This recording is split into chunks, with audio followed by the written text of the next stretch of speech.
So today we are going to discuss about the 11B, the national movements of India.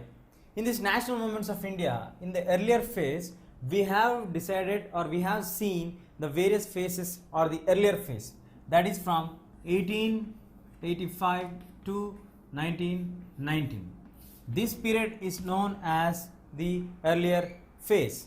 But now moving on to the later phase, that is from 1919 to 1947. This phase is known as the later phase. The later phase is very important and crucial. Why means? Because in 1919 to 1947, it's very crucial and we need a strong leadership for us in order to entertain us or to support us or to unite us and get the freedom struggle for us. In this process, we had the arrival of the national hero for India, who later came to be known as the great father of the Indian nation, great Mahatma. I think all of you can catch me very clearly. He is none other than Mahatma Gandhiji. Mahatma Gandhiji came to India in 1915 from South Africa. Before he arrived to India itself, Mahatma Gandhi was highly famous all over the world. He is known as an international personality because he led against the policy of apartheid.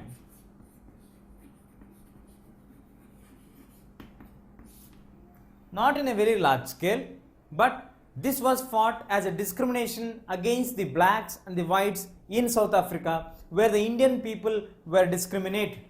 Gandhiji took the initiative and fought against them in South Africa. So he led a non-violent method and struggled against the Britishers and made them to accept the changes of the policies. So that is the greatness of Mahatma Gandhi. Why Mahatma Gandhi is called a great, or why he is known as Mahatma? Because he is a man who believes the words what he speaks. Even we have a story saying that he never even say a single word what he never follows. If we have a parent coming and asking Mahatma Gandhiji or referring Mahatma Gandhiji to talk to her son, saying that please ask him to stop eating jaggery, then Mahatma Gandhiji asked them to come after a week. When she came after a week, again he asked him to come after a week again. So after this she came the second time, then Mahatma Gandhi called the boy and told, you are not supposed to eat jaggery than a fixed amount because it harms your health. And the boy left. Now moving on to the issue, the mother asked the Gandhiji, these few words you can say to my son when we came earlier itself. Why can't you say it earlier, and you made us to come 2 times? Because mother came 2 times, he asked them to come again and again later. When the situation is like this, Mahatma Gandhiji humbly requested and said, mother, actually even I don't know that eating jaggery is a big complaint or it's not good for health. So even I am eating jaggery daily. So first of all, I have to stop eating jaggery. Then only I can advise somebody to stop eating jaggery. So this answer itself reveals how great Mahatma Gandhiji is. He never attends even a single word which he never follows. He never gives an advice which is not followed by himself. So that makes Gandhiji to be specific, clear and a great personality. Even many of the historians consider him like people of the future generations may doubt that this kind of man, this kind of mindset of a man, or this kind of personality of a man, this kind of ideologies holding person who have moved on this earth with blood, flesh, they may get a doubt. Really this kind of person has existed or no? So that's the greatness of Mahatma Gandhiji. Now moving on to the concept of our lesson. Gandhiji came in 1915 from South Africa. He was very famous by that time. He led a struggle there, and then he led the Indian struggle in South Africa. That is the reason why he is very famous. And this made him to connect to the international community very fast and frequently.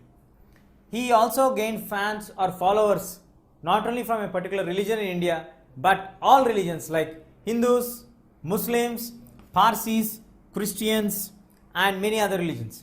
Like he is a national leader as well as an international leader. He was internationally famous because he fought for the Indians in another country and made the colonial masters to agree some of the points. At the same time, he is a national leader because he represented the Indians' interest not only in India but in the other places also. This all made him a great personality, but at the same time, Gandhiji never took up anything before or as soon as he came from South Africa.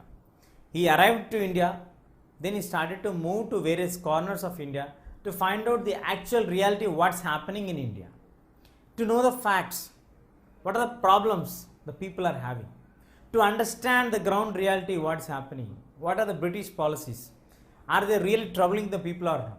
All these facts he personally walked and learned from many of them. He directly came into contact with the people and discussed about their problems. Wherever he feels there is just a good cause, he stood there. He fought for them. We have some examples of this. One is Champaran issue, where he fought against the unfair terms of the companies and the policies and the excessive taxation, where the Kheda also is one of the example where he joined there. Champaran, Kheda are the good examples where even he was not entering into politics at that point of time. He moved there, supported the workers and requested the management, if necessary, he was ready to do strike there or fasting there in order to get justice for the workers here. We have one more incident like this, which was in Ahmedabad, where the mill workers are on strike in 1918, and here in this mill strike, he went to the management and asked the management to increase the wages of the mill workers in order to ensure that they are safe and secure. In this process of his movement, his traveling and his journey from one place to another place and finding out the ground realities, he met some few interesting people who stayed for him for the lifelong as his companions and participated in the great struggle of Indian freedom movement. Those people are Rajendra Prasad and Vallabhbhai Patel. These two people, even when we refer to the history, Rajendra Prasad we can see as a member, chairman of the Constitution Drafting Committee, and then we have, Rajendra Prasad was the head of the Constituent Assembly, president of the Constituent Assembly. Vallabhbhai Patel was known for his iron hand in uniting the princely states of India after India attains its independence. He was the first Union Home Minister of India from 1950 onwards, after India turned to be an independent nation. His efforts were still remembered because he was the one who convinced 563 princely states to surrender to India and to cede with India and to join India, a great Indian nation with 28 states plus 7 union territories, what we are considering now. Now India got 29 states plus 7 union territories. Today it's a very difficult and tough task to unite people rather than to divide people.